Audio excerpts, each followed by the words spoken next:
wabarakatuh. Halo teman-teman, perkenalkan nama saya Miladianti Wulandani. Saya dari kelas 12 MLB 1.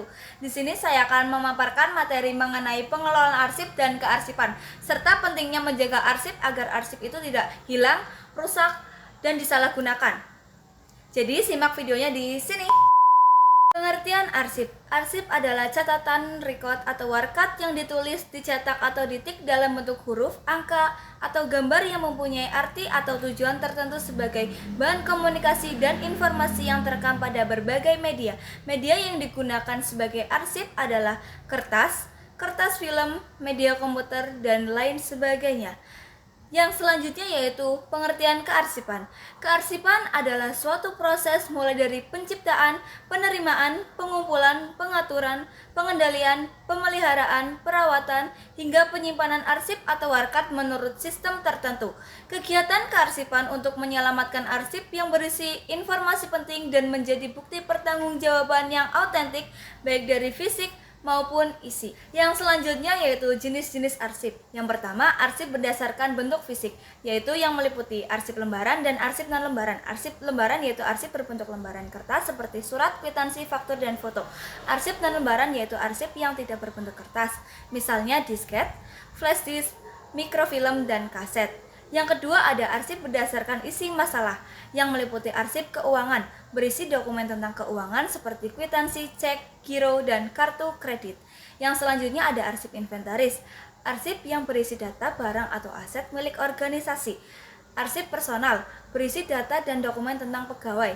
Dan ada lagi arsip penjualan, berisi dokumen yang berkaitan dengan kegiatan penjualan. Yang terakhir ada arsip produksi, berisi data mengenai proses dan hasil produksi. Yang ketiga yaitu arsip berdasarkan kepemilikan. 1. Arsip milik lembaga pemerintahan, yaitu arsip yang dimiliki instansi pemerintah baik tingkat nasional maupun daerah. Yang kedua, arsip milik instansi pemerintah dan swasta. Arsip yang dimiliki oleh instansi pemerintah maupun perusahaan swasta. Jenis arsip yang keempat yaitu arsip berdasarkan sifat, yang meliputi arsip biasa, yaitu arsip yang nilainya sudah tidak penting karena masa berlakunya telah lewat. Yang kedua, arsip penting, yaitu arsip yang masih diperlukan untuk kegiatan di masa yang akan mendatang. Yang ketiga ada arsip tidak penting, arsip yang hanya memiliki kegunaan informasi sementara. Yang keempat ada arsip vital, yaitu arsip yang sangat penting bagi kelangsungan organisasi dan tidak dapat diganti. Yang kelima ada arsip rahasia, arsip yang hanya boleh diketahui oleh pihak tertentu karena bersifat rahasia. Bentuk arsip yang kelima yaitu arsip berdasarkan fungsi. Yang pertama ada arsip dinamis, arsip yang masih digunakan dalam kegiatan sehari-hari. Yang kedua ada arsip aktif, arsip yang masih sering digunakan. Yang ketiga ada arsip semi aktif, arsip yang mulai jarang digunakan tetapi masih diperlukan. Arsip berdasarkan fungsi yaitu arsip inaktif, sudah sangat jarang digunakan hanya sebagai referensi. Arsip statis, arsip yang sudah tidak digunakan lagi dalam kegiatan sehari-hari tetapi memiliki nilai sejarah dan disimpan secara permanen. Tujuan adanya kearsipan yaitu yang pertama agar arsip terpelihara dengan baik, teratur, dan aman. Yang kedua agar mudah mendapatkan kembali arsip yang dibutuhkan. Yang ketiga untuk menghindari pemborosan waktu dan tenaga dalam mencari arsip yang dibutuhkan. Yang keempat untuk menghemat tempat penyimpanan. Yang kelima untuk menjaga kerahasiaan arsip. Yang keenam untuk menjaga kelestarian arsip. Fungsi kearsipan. 1. Sebagai alat pengingat bagi organisasi. Arsip menjadi pengingat kegiatan yang pernah dilakukan sehingga dapat digunakan sebagai acuan saat dibutuhkan. 2. Sebagai alat bukti yang autentik. Arsip berfungsi sebagai bukti yang sah dan dapat dipercaya jika diperlukan di kemudian hari. Ketiga, sebagai bahan untuk perencanaan dan pengambilan keputusan. Arsip menjadi bahan pertimbangan dalam memutuskan rencana, menyusun rencana, dan mengambil keputusan yang tepat. Yang keempat, sebagai barometer kemajuan organisasi. Arsip dapat menunjukkan perkembangan dan kemajuan suatu organisasi dari waktu ke waktu. 5. Membantu kelancaran organisasi.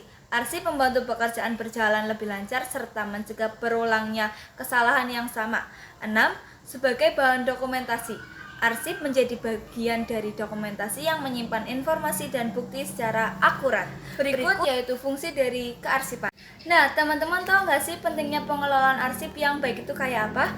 Sebelumnya, saya akan menjelaskan pengelolaan arsip yang baik. Pengelolaan arsip yang baik adalah proses mengatur, menyimpan, memelihara, dan mengamankan arsip secara sistematis agar dapat digunakan kembali dengan cepat dan tepat saat diperlukan.